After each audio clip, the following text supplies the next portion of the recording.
In this video, we are going to have a look at question 6 on the WJC Additional Maths paper from June 2014. So this question is a simplified question. So we need to simplify a surd. We need to leave our answer in surd form.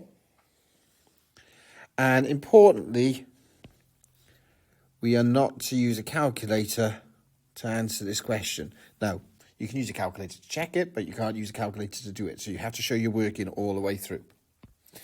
So with an expression like this, where we have a square root on the denominator, and there are two terms, we have to, in order to rationalize the denominator, and that's what they're trying to tell you to do when they say simplify, we want to remove the surd from the denominator. And the way that we do this is multiply by its conjugate. And the conjugate is 3 minus root 2. So we just change the sign in between the two terms on the bottom. And in order to keep the fraction equivalent, we multiply the top and bottom by it. So I now have two expansions that I need to do. 5 lots of this and 3 plus root 2 lots of 3 minus root 2. So I'm going to make a couple of grids. Okay, here are my grids.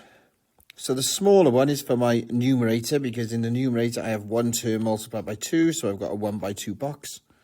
So 5 lots of 3 minus root 2. So if I multiply that through, I get 5 times 3 in the first box is 15.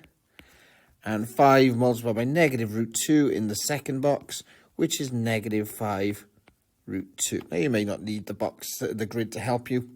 It's just the way I do it. So this becomes on the numerator 15 minus 5 root 2. The second grid is for the denominator, which has two terms multiplied by two terms. Hence I have a 2 by 2 grid. So this is 3 plus root 2 multiplied by 3 minus root 2. So this first box is 3 times 3, which is 9. The second one here is 3 times negative 2, so negative 3 root 2.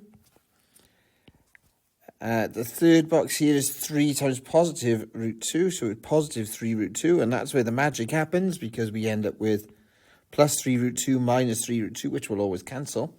And then in the final box here we have root 2 times negative root 2, which is negative 2. Okay, so we end up with, if these two terms cancel, we are just left with 9 minus 2, which is 7. So it's all over 7. And that's your answer in surd form. Okay, part B is a fairly common question involving indices. Now, both questions look relatively similar. You got two kind of expressions on the top there, multiplied together here, added together, and then divided by something else. So the difference is, in this one, it's a multiplication, and in this one, it's an addition. So we have to approach them in two different ways because of this. So if we look at question number 1, and we look at the multiplication, we should know that when we multiply two terms together, we can just add the powers. So if we had x to the power of something multiplied by x to the power of something else, then to simplify, we can just add those powers together. So in our case, if we look at what we've got, we have 3x to the negative 7 over 4 multiplied by 2x to the 17 over 4. Well, part of that is easy because we've got 3 times 2. So 3 times 2 is 6.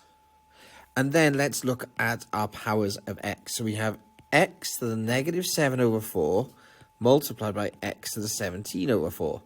So based on what we just talked about, we can add those two powers together. And that leaves us with negative 7 plus 17 is 10. So 10 over 4, which simplifies to 5 over 2. So we get 6x to the 5 over 2 divided by x to the 3 over 2. Now we have a division with terms of x. So we have x to the 5 over 2 divided by x to the 3 over 2. And if we remember the rule, x to the power something divided by x to the power something else, we can actually do that by subtracting. Oops, should be an x. Subtracting the powers. So this is going to be a subtraction of 5 over 2 take away 3 over 2. So 5 halves take away 3 halves will leave us with 2 halves, which is just 1 whole. So we'll actually just be left with x to the power of 1, or x. Don't forget the 6 at the start, so we have 6x. Okay, part 2 has an addition on the numerator. With an addition, we can't bring them together. So we can't add something like x squared plus x together to make 2x squared. It just doesn't work. They're two separate terms. So we can only add terms of x together if they have the same power. Here they don't. So what we have to do is to almost do a backward step when we're looking at addition of fractions by splitting the fraction into two separate ones. So normally, if we add two fractions together, we're trying to make a common denominator and then bring them together. Here, I'm going to split them into two separate fractions. So 28x to the 1/7 over 7x to the 1/7.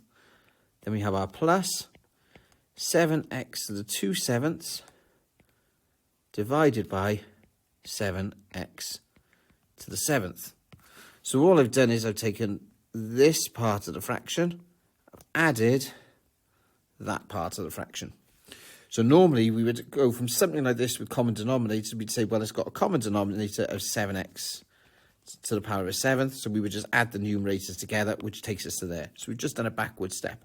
But this backward step allows us to simplify, because I can now simplify this fraction. So I have 28 over 7, which is 4. Then I have x to the 1/7 divided by x to the 1/7. Well, you've got something divided by itself there, which is always 1. So that leaves the first term as 4. Plus, here we have 7 over 7, which will leave us with 1. And x to the 2/7 divided by x to the 1/7. Same as before, we're going to do a subtraction here. So 2/7 taken by 1/7 is 1/7. So we're left with x to the power of 1/7. And that is as simple as it can get.